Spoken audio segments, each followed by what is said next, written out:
So is the Tower of Babel story a satire? It certainly mocks Nebuchadnezzar's ancient Babylon. Babel and Babylon, it's no coincidence that they sound so much alike. And actually the word Babel also plays on the Hebrew word balal, which means confusion.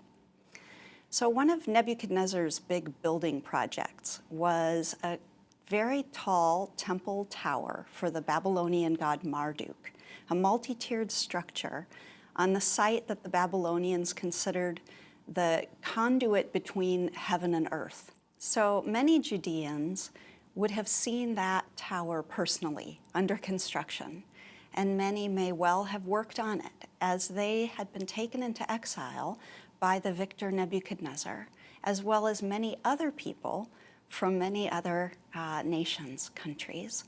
And so they would have heard all sorts of languages and been exposed to all sorts of cultures in the shadow of this great tower under construction. But as is true, of course, for the biblical authors, they filtered their experiences through the lens of faith. And so they saw this, or were able to use this image as a critique of human hubris, human ambition, and they could see in it a future fall of Babylon, that Nebuchadnezzar was not the greatest of all, but their God, the Hebrew God, was the greatest and the God of all.